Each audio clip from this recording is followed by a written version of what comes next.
Hi there. Right, let's do this. Hello, lovely people. Hi, this is Melanie Foltz-Mayers from Eden Mayers HR Consulting. HR Consulting to keep you out of trouble and delivering your passion. So it's lunchtime on a Wednesday.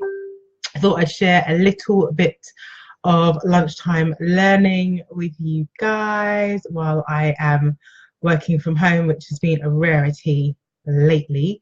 I'm also live on Instagram, so hi Instagram.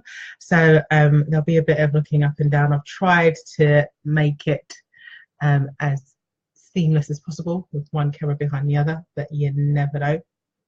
So as you can see in the subject for this, I've said it's how to tackle sickness absence. And last week I posted a post called what to do when Stella calls in sick, and it was mainly around the fact that I've had quite a number of clients, and when I was working corporately we had the same issue too, of I would kind of get a manager come to me to say they were having problems with a member of staff and wanted to start a formal process, and at the same time I would get a call or a notification telling me that that member of staff was off sick and was signed off sick. And sometimes the member of staff would be signed off sick for a while and then they would resign, and it would later become apparent that what they did was, no, they weren't really delivering well, and so they looked for another job and did a bit of a temporary thing with the new job, and then when they knew they were cracking it, they quit and carried on with the new one. And other times it is because there is a hope that if they go off sick for a while, when they come back, you'll be so concerned about the sickness that you'll forget about the competency from a work point of view.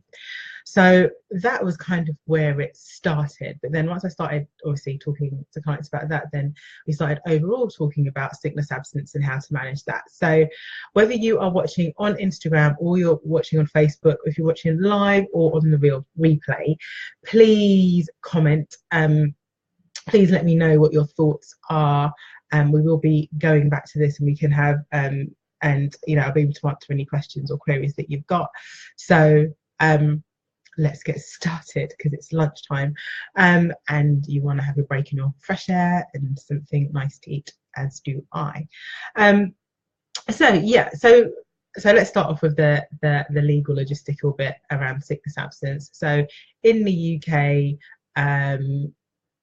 generally speaking, the way it works policy wise is that if a person has less than 7 days, that's 7 days including Saturday and Sunday, or 5 working days off sick, generally speaking they can self-certificate, and that basically means that they can just like sign a thing that says I was sick because I had a tummy ache or migraines or whatever. If it's more than that, then the expectation is that they would go to their doctor, who would provide them with a fit note, which is a new name for a sick note, which is basically a note that either says they can't come to work or they can come to work, but you need to make these adjustments. So maybe someone's got a back issue or something, or a leg issue, which means that they can't drive or they can't sit for a long period of time, and it may be they can come back to work, but they need some adjustments. So typically it happens in that way, and obviously people can be signed off for physical or for mental health issues. For either reason is the reason why they could be signed off for unable to work. Now, I know most of the people who follow our pages are small business owners. If a small business owner, the chances are, if a member of staff goes off sick, it's not so much the fact that you are paying their salary, because you'd probably be paying them statutory sick pay as opposed to full pay, but it's more the fact that you're probably lean, and so not having someone to deliver that work, you've probably got things that they're expecting to do, causes you a problem. And so often if there is a prolonged period of sickness, there's a bit of concern about what can be done in the interim to get that work done. So you can get some temporary workforce in. So if you know someone's been signed off for a month, they're about to go for surgery or something, you definitely can get some temporary cover in there to cover them in other premises, that when they come back from sickness, their role is still there for them. So you can't just replace them. The shorter bouts of sickness, it's more difficult, and I've had people say, you know, can I ask them to finish this report, or can I ask them to do this work? Now, technically, no. If they're signed off as being sick, then they're sick and they should be home and resting and recuperating. And just a side note, whether it is you who's sick or individuals in your team that are sick, when you're sick, please stay home and rest and take your medication and make yourself better before you come back to work. Often the reason why things linger and reoccur is because people come back to work before they're ready. So make sure that you take the appropriate time and that you support your staff in taking the appropriate time off that's needed to help them with their sickness.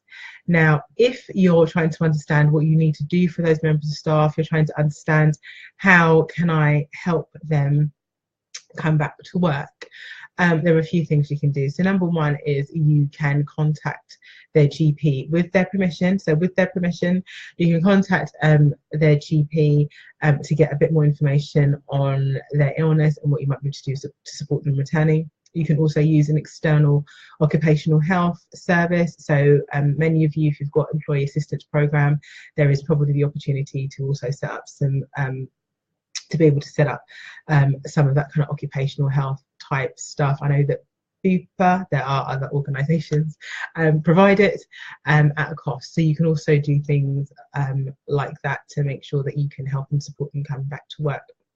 You need to also be aware of the fact that it might require some flexibility, so maybe part-time working or shorter hours in the beginning when they come back. Generally, a phased work return is somewhere between 2 to 4 weeks. Obviously, if someone's been off work, say for example they had cancer treatment, they've been off for 6 months, it may well be a bit longer than that. But a general rule of thumb, if someone's off work and there is a phased return, it tends to be between 2 to 4 weeks. It doesn't carry on forever. If their sickness means that there needs to be a permanent adjustment of their hours, then their salary would need to be adjusted accordingly too. That's another question we get asked very often. So the reason why I'm talking about this is because I think a lot of managers get quite nervous around the Disability Discrimination Act and what they can and what they cannot do.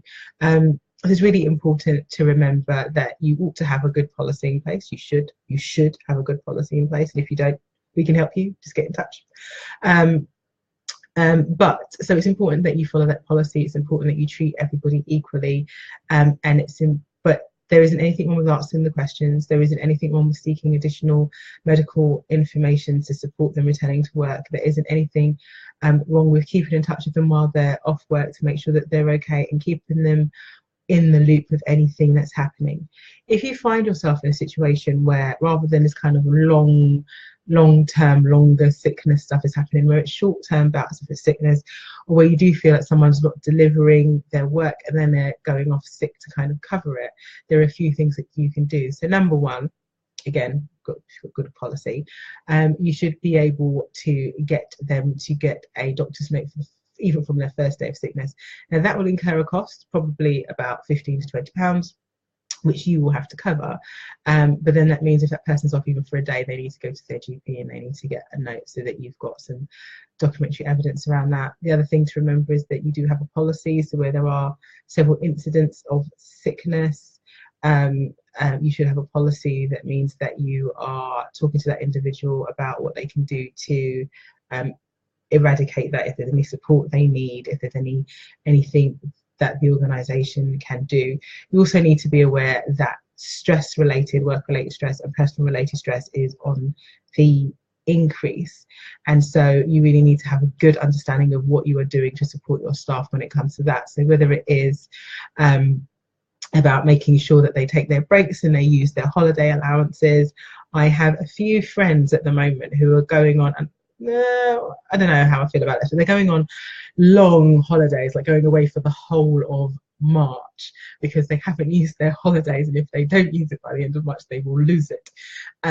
That is not the way for leave to be taken. You have leave that should be taken throughout the year, and it's really important for people's mental and physical health to be taking breaks, so taking lunch breaks, getting some fresh air, but also for them to be taking and using their holiday allowance. It's good to keep a track of that, not wait till the end of the year to say you haven't taken your leave, you need to use it or lose it, but perhaps at the 3 and the 6 month stage have a look. And if someone hasn't used it half their holidays at the 6 month stage of your annual leave year, and they don't have anything booked in, then to be able to say, actually, you know, you've got 4 to 5 weeks of holiday that you need to take, so get on with it and take some time and spend some time refreshing yourself. So, you know, you need to make sure that you're putting some of those things in place. Often you also need to check that people's you know, work changes, the way you deliver changes, what your stresses are may also change. So it may well be that as you're increasing, as your business is growing and scaling, you've still got the same size team, and actually you might need to introduce an additional person to take a bit of the fire off. Anyway, I just wanted to have a quick chat about that and around how you tackle sickness absence.